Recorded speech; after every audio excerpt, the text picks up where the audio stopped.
এখন থেকে আপনার প্রিয় সিরিয়ালগুলো ফ্রিতে দেখুন এক্সক্লুসিভলি শুধুমাত্র সান নেক্সটে। এখনই অ্যাপ ডাউনলোড করুন। কিন্তু নিশার ওপর যখন গুলি চলে তখন অভিধা এই বাড়িতেই ছিল। এই কেসটা সলভ করার জন্য ওনার আসল পরিচয়টা জানা খুব দরকার, তাহলে ওনাকে চেপে ধরলে আমরা আরো কিছু জানতে পারবো। একটা কথা জানেন ম্যাডাম, নিশাকে আমরা খুব গোপন জায়গায় লুকিয়ে রেখেছিলাম।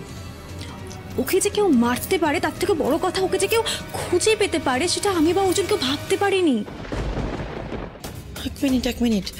আচ্ছা মঞ্জু, তুমি আমাকে একটা কথা বলো তো, তুমি যে ডাক্তারের আন্ডারে নিশাকে রেখেছিলে তিনি কি এই ঘটনাটা কাউকে জানিয়েছিলেন? জানি না,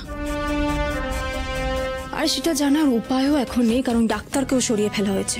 আমি তো এটাও জানি না ডাক্তার আর নিশাকে আদৌ মার্ডার করা হয়েছে নাকি ওরা এখনো বেঁচে আছে, কারণ নিশা যে ঘরে ছিল সেই ঘরে রক্তের দাগ ছাড়া আর কিচ্ছু পাওয়া যায়নি। দূর, এসব কথা আমার কোনো লাভ হচ্ছে না, কিন্তু ঈশানীকে কে বা কারা মারলো এটা তো জানতেই হবে। কি করে জানবো? মঞ্জু,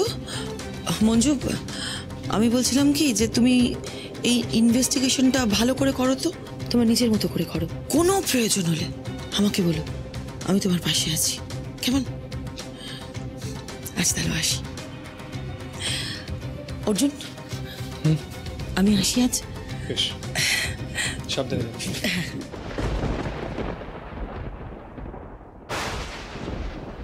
আরে হাত চালাও, এই বাড়িতে আর এক মুহূর্ত না। এই বয়সে এসে কি জেলে ভাত খাবো? মরা মেয়ের নাটকের কান্না অনেক কেটেছি, আর না, এখান থেকে যে করে পালাতে হবে। এই আস্তে আস্তে, কি হচ্ছে এটা? কি কেউ টের পেলে না হয়ে গেল। আর আমরা কিন্তু এখন বেরোবো না, একটু রাত হোক। রাত? হ্যাঁ, এখন তো সবাই জেগে আছে, সবাই ঘুমোক। একবার যদি ধরা পড়ে যায় তাহলে লকাবেই থাকতে হবে। না, রাত হোক, তারপর তুমি রাত দিন দুপুর যখন খুশি ঘুরেও, আমি এক মুহূর্ত রিস্ক নিয়ে এই বাড়িতে থাকতে পারবো না। বোকামি করছো পিকে, আমার কথা শোনো। হ্যাঁ, আমি তো বোকা, আর তুমি তো খুব চালাক। তাপসী রক্ষিত যখন ডিএনএ পরীক্ষার জন্য চাপ দিচ্ছিল তখন বিচে বিড়ালের মতো চুপ করে যাচ্ছিল। কি হচ্ছে এটা? কি আস্তে কথা বলো।